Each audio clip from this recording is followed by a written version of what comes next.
Dr. Paul, I'd like to begin with you. Every debate begins with a specific policy question, but this is a little different.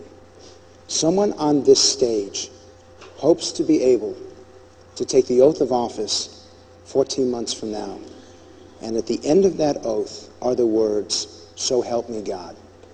When you hear those 4 words, if you have the opportunity and the privilege to say them, what will come to mind? Well, I think they're very important. We take, those of us who have been in Congress and served in government, we take an oath frequently. We take an oath to uphold the Constitution.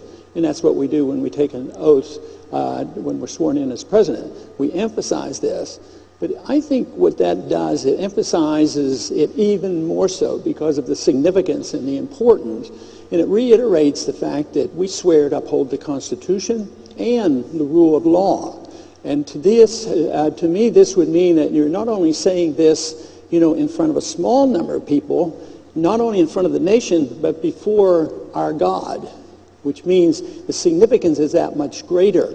So those of us who have done this before, and I've taken my oath rather seriously, very seriously, and believe that I've done a very good job in upholding the Constitution, and even when sometimes it's difficult. And this to me would send the signal that by saying, "So help me God," I really will obey the Constitution and that pledge. I think the issue is obviously very important, and we can charge one side or the other of influencing our culture too much. But the goal of government isn't to mold society and mold people. The role of government is to preserve liberty, so we as individuals assume the responsibility and our families assume responsibility. Our values should come from our family and from our church. But once we say, well, the liberals are doing this because they want this economic interference and we're going to have perfect balance and fairness, they overdo it.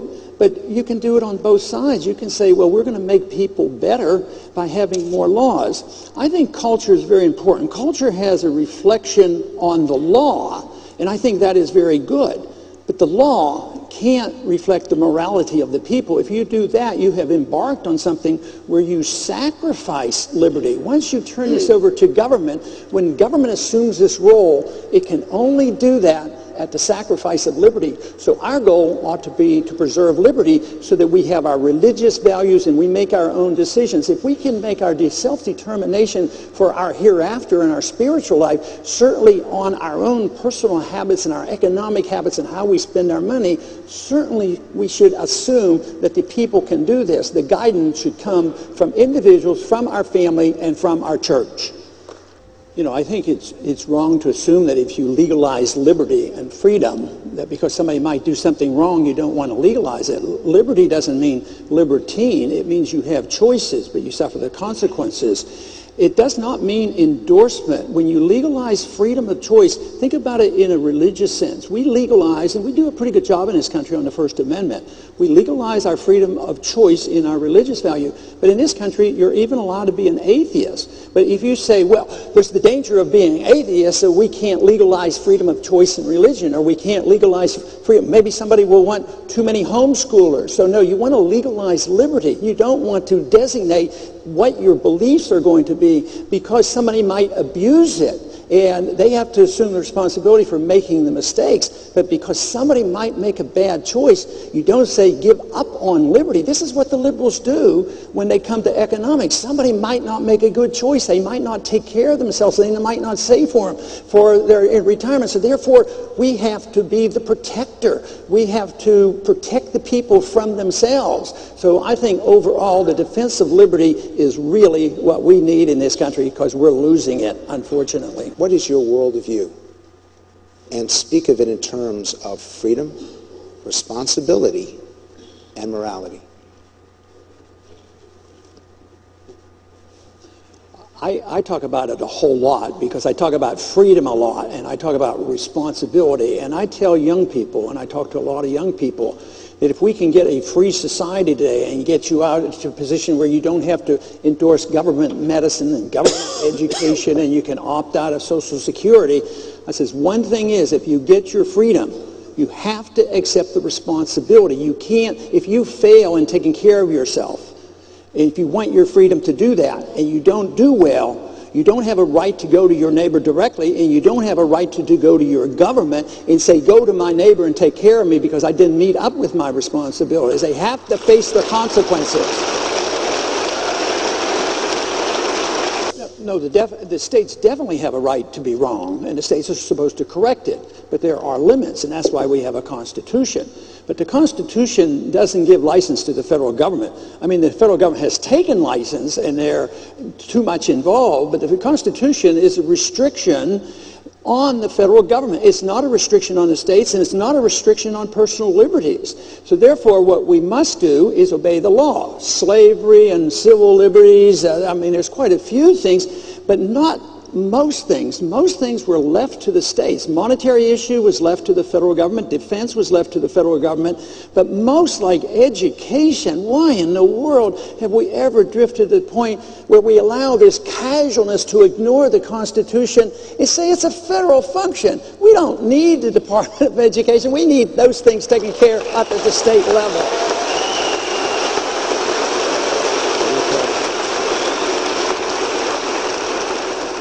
Governor. And the Energy Department, too. There you go.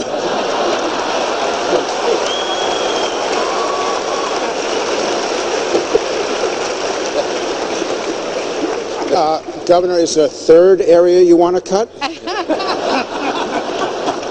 On that, I have supported the amendment that defines life at conception. I think that's important. But I don't endorse the idea that the enforcement should come from the federal government. We don't need another police force in Washington. We already have 100,000 bureaucrats running around with guns, so we don't need more enforcement. All acts of violence under our Constitution, like murder and injury and robbery, that's not a federal offense. It's a state offense, and laws do vary. So I would not want to repeal that provision. It was meant that it would be handled at the states. And we have to remember, when we tend to nationalize things, we expose ourselves to great danger, because when they make a mistake, it's national. This is the reason that we had Roe versus Wade. They should have never heard that case. They nationalized it. So I'm very cautious about nationalizing these laws. So it would be much better to state when life begins, make the law enforcement at the state level, which has been traditional. But it should not be that we enforce this law at the national level, but there's no reason why we can't define when life begins. But if they nationalize the problem, why is it wrong to nationalize the solution? Well, and I would be glad to do that. And the solution, it would have been solved 10 years ago, because I've been pushing a law that could have been passed by majority vote when we had the House and the Senate and the presidency. If we would have been determined, we could have repealed Roe versus Wade by passing the law called the We the People Act. It removes the jurisdictions from the federal court.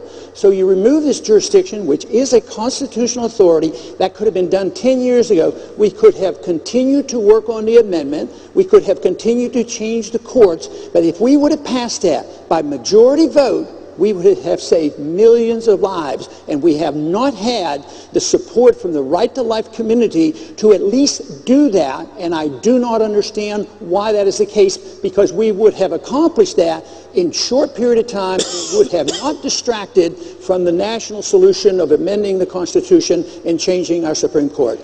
I was born and raised in Pennsylvania in a family of 5 boys during the Depression, so I remember the tail end of the Depression and World War II, and they weren't such great economic times. But our family was oriented around the church. It was oriented around our family life, a lot of hard work and a work ethic. And the work ethic taught us all at a very young age that you worked and you were rewarded for this. But the important things in the church life for me came as a Lutheran, making the decision to go through catechism, which is somewhat different than others. So that catechism and making the decision to join the church, as well as being exposed to a couple of crusades by Billy Graham, was the time when I made my commitment to Christ, and it was a very important period in my life.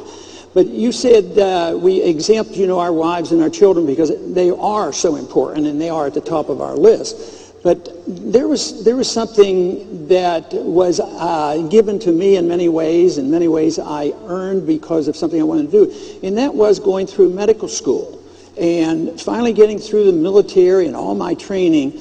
But going into medical practice was really astounding, because to me it was the assumption that people will come to me in trust, and that I took very, very seriously.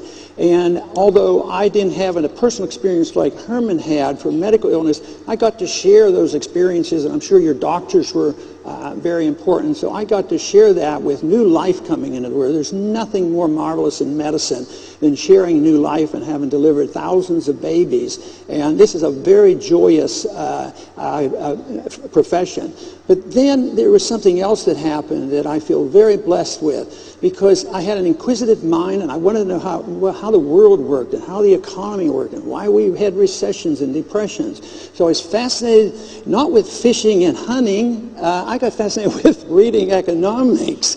And then I thought speaking out would be a lot of fun, but it led to a little bit of involvement in a political life. I feel very lucky that I am blessed that I've been able to practice medicine, have my family, and also participate in public life, and I'm very thankful. I'm curious. Are you prouder that you are a duly elected member of Congress, or are you prouder of your medical profession? Oh, the medical profession by far, you know. Paul, doctors are still rated a lot higher in the polling than the politicians. I think my most difficult issue to deal with is I'm my own worst critic, and I have to put up my imperfections. I don't know whether it works with anybody else, but I can't stand watching myself on TV because all I see are my imperfections. And that is what I strive for, is to try to learn and try to improve my delivery and try to deliver a message which I think is honest and true. And I think I come up short because I think I always can do better. But to find one incident where I think I really goofed it, or I had to suffer through it, it's almost arrogant to think that I can't find any one thing about it. If I've only done this, things would have been much better off. So I have been so pleased, to be able to participate in the great debates of our country and to be able to practice medicine. And I think that my greatest thing, in family, I mean, I've had a great family. I've been married 54 years, have 5 kids, 18 grandchildren, 5 great grandchildren. So no failures. So everything is wonderful. So no failures. So, but the biggest struggle I had, it seems so incidental, and I don't know whether anybody ever goes through it, but it's something in a teenage year. Teenage years are important psychologically, but compared to what I've received and what I've been able to do and enjoy, it seems so incidental. And that was a physical problem, because I probably had set for a pretty darn good career in athletics, particularly in track and maybe in football and maybe even baseball. But I had some severe injuries, and I really never recovered from them to get to my top speed again. And that was a problem for me. In a teenager, I think maybe we can understand it as a teenager, but now that I look back, why was it such a big deal for me? But it was a big deal for me, but I think I overcame it.